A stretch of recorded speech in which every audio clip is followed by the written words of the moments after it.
ไม่สงค่าเมื่อในค่าก็ดีออนมาด้วยว่าไผลักเขาเรียนเพศเฮาอำนั้นลักเขาเรียนแมสเซนเจอร์ของเฮาในคณะเมื่อในค่าดีออนมาเช็คด้วยคณะบ่มีคนลักเขาเรียนในก็เฮาสามารถลบออกไลน์ในคณะ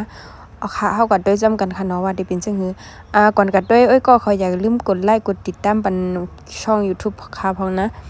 เอาค่ะอันดังสุดเฮาก็มาใน Facebook เฮาค่ะนะมาใน Facebook เฮายาวในก็มาดีขีด3ขีดค่ะนะของค่าดีใจ iPhone ไว้เพราะว่าก็ขอใจ Android เนี่ยก็มันดีอยู่ดังเนินนะคะนะดีมินูเนี่ยค่ะนะดีขีด3ขีด3แถวนั่นค่ะนะก็ดีเป็นในค่ะนะก็กดเข้ากันดีในค่ะ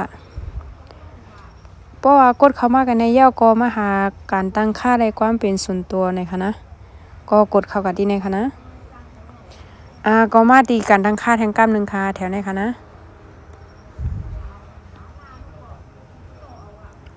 เพราะว่ามานาในยาวเนี่ยเฮาก็มาหาเลื่อนหาคำว่าการรักษาความปลอดภัยและการเข้าสู่ระบบนะคะนะก็กดกว่าแถวในค่ะนะกดเสิร์ชแถวในค่ะ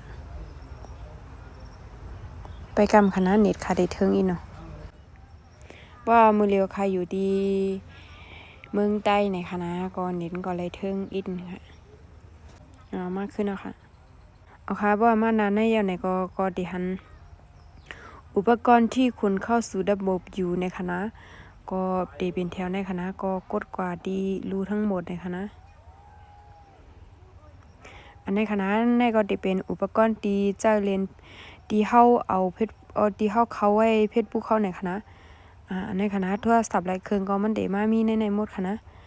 อันในค่ะเอาคอมค่ะเข้าไว้เนี่ยก็มันก็ได้มีอันในคณะอันในเหมือนแบบเฮาเลยเข้าหลายปอเข้าออกซึ่งนั้นคณะมันก็ได้มาแจ้งเตือนให้ในคณะอันนี้เพราะว่าค่าเข้าออกนำแล้วมันก็มาแจ้งเตือนหลายอันค่ะนะอันนี้ได้เป็นของค่าหมดแก่ค่ะนะยาก็มันได้ฮู้ไลว่ามันใจละกว่าหลายหน้าที่หลายชั่วโมงยาวในค่ะนะเหมือนจังมันอันในค่ะนะค่าเล่นไว้ Messenger ค่ะนะ9ชั่วโมงที่แล้วเนี่ยก็ด้วยหลายดังไตในค่ะนะเหมือนจังว่ามันโทรศัพท์ที่อันลักเอ็นโฟงเท่านั้นมันอยู่เบื้องหลังเนี่ยก็มันติดลาดค่ะนะอันนั้นอยู่ใครอยู่ไว้เมืองใต้ก็ได้เป็นพม่าในค่ะนะได้เป็นเมียนมาในค่ะนะยาก็อันในค่ะนะอันในเดเป็นพี่ชายขายเอ็นไว้ดีเมืองไทยค่ะนะก็ได้เป็นเมืองไทยนะคะนะ Oppo F11 ในค่ะนะก็พี่ชายขายเอ็นกว่า11ชั่วโมงในค่ะนะ Messenger ค่ะนะแล้วก็บ่เป็นแอป Facebook บ่เหมือนเปิ้นลักเขาแอป Facebook เขาเนี่ยก็มันได้หัน Messenger แน่นะบ่เหมือนเปิ้นลักอ่านข้อความเฮานะบ่เปิ้นเข้าเอ็นข้อความว่า Facebook ว่าอันนี้ได้เป็น Facebook ค่ะนะก็หา Facebook อยู่ทางใต้ในค่ะนะแอป Facebook เนี่ยนะอันนี้ค่ะนะอันนี้ก็ได้อยู่ที่เมืองไทยในค่ะนะอันนี้นะได้อยู่ที่กรุงเทพค่ะมันก็เตรียมซื้อไว้ให้ในซ้ำนะอันนี้ก็ได้เป็นชื่อพงค่ะนะชื่อโทรศัพท์ค่ะOppo Reno 5เนี่ยเป็นของค่ายอยู่เมืองมันเนาะแต่ว่าอันนี้ขามบ่ใกล้เรียนค่ะนะเพราะว่ามันมีเน็ตเนาะเมืองเฮาขามรายการเน็ตก็เลยเอ็นเคิงเลยค่ะเนาะบ่เหมือนว่ามันตึกเอ็นมันเข้า Facebook เฮามันตึกเอ็นอยู่5เนี่ยก็มันก็ได้ลาดเหมือนดีในค่ะนะมันแบบกำลังใช้งานนะคะเนาะก็ได้เป็นพงคันได้นะคะเนาะค่ะก็ดึกเอ็นอยู่เนี่ยก็มันก็